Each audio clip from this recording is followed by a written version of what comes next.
Hey folks, Ray from loveyourrv.com back at you again. Just relaxing on the estuary here, enjoying the morning. I thought I'd give you a little peek at my next project that I'm about to embark on. I install a pair of electric wastegate valves on the old Cougar. When I was in California on the springtime, I stopped off at the Drainmaster company and picked them up. Just let me pull the bag apart here and let you see all the parts involved.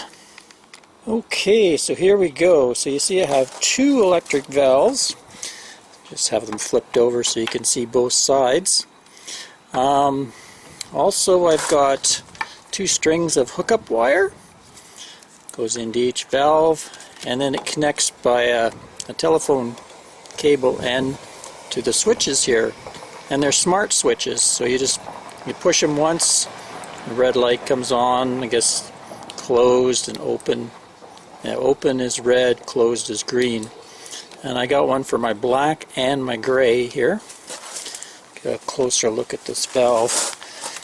So these were built from the ground up as an electric valve, versus some of them you'll see on the market where they've taken just your normal type of a wastegate valve and just added onto it. So these are quite well built, high quality. That's what I was really interested in this one myself. There's the hookup wire, so you just need to find your negative and positive 12 volts there. Then hook up the data wire that goes over to your connector here. It also says, you can see on here, there's a certain mounting orientation. Ideally you want them straight up or down, but you don't want to go further than 10 o'clock or 2 o'clock sideways. So that's part of the problem with these valves, is mine on the Cougar are mounted sideways, and I think that's why they're always getting sticky and hard to open and close, where really you want them mounted straight up and down. There's also a mechanical override. There's a little key in here. You can see this slot right here, so if something did go wrong with the electricity, you could always go in and mechanically override them. So these things aren't cheap. That's one thing. I think this goes for about I think it was $166 or so each. And then you also have to buy the wiring and the little switches. So the whole kit ran about $450 plus tax. Now, fair disclosure, the owner Doug did give me one of these for free.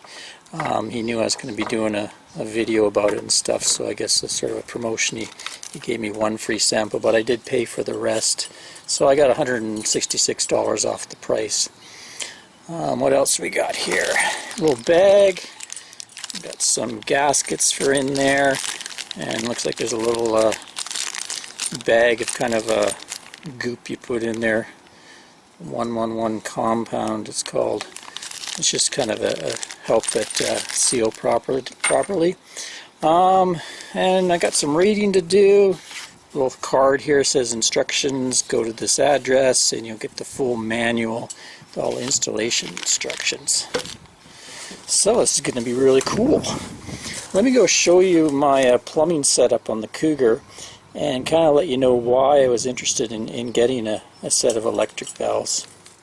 Okay, so here's my sewer area, and these are the two handles for my shower gray and my black tank, and you see how they're kind of in a dumb place right here. They kind of stop me from utilizing this storage area when I'm dumping. Also, I find with these sticking out, they're pretty easy to accidentally bend. If something falls on them, it kind of can bend this rod and cause problems. So let me go underneath and I'll show you how it's set up under there. Inside the belly of the beast. So I've taken down some of this Chloroplast underbelly. When I did all the work on installing my storage box for my Wastemaster hose, I cut a big square off the underbelly. It makes it getting in here to work on a lot easier. So this is my black tank, and more to the front of the rig is my gray tank.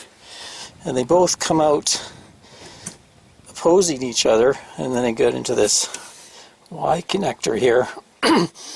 So you probably wonder what all this is about. At about the 2-year mark, I found that my black waste valve was starting to crack, so I wanted to replace it. And you can see how these tanks are opposing each other. There was no room to pull this apart, so I ended up having to cut the pipe and then put it back together with a rubber coupling.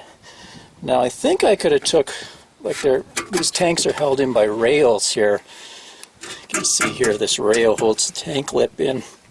I thought about taking it down, but then the tank has also got plumbing on top of it, so I didn't want to crack anything, so I thought this would be the better way to go. And it's worked out fine.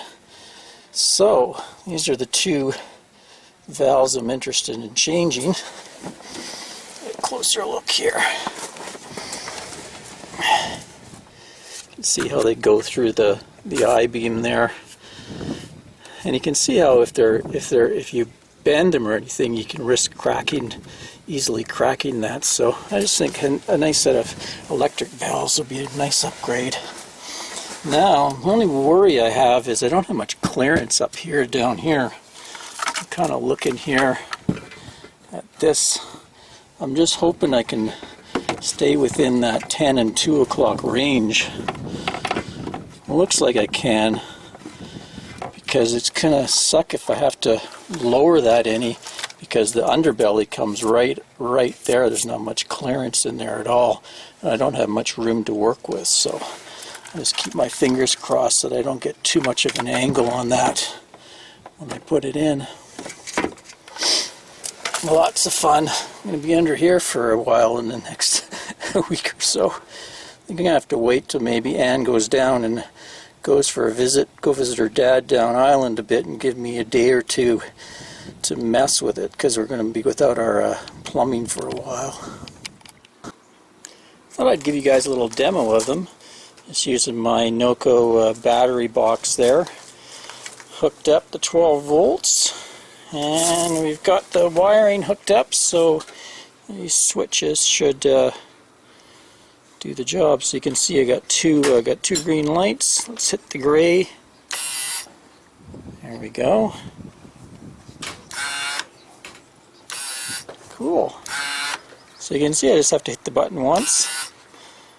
Light changes.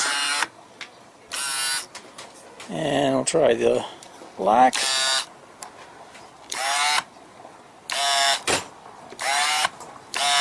You definitely have a lot of pressure to them. It's kind of a knife. Don't put your finger in there. Cool.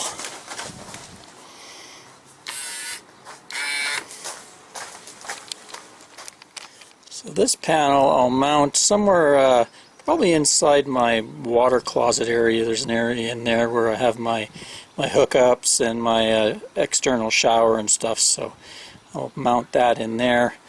You also maybe notice there's a second set of plugs on all these, and that's so you can run another line in, and you can have your valves on the inside, so you don't even have to go out of your rig to dump your tanks.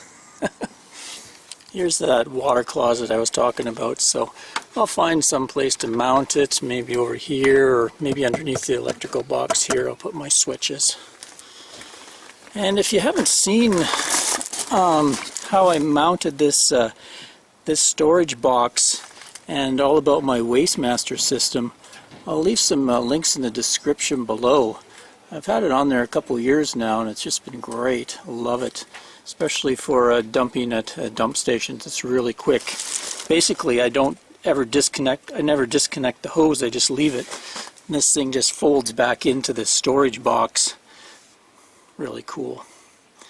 So until next time, Ray from loveyourrv.com. Happy trails, folks.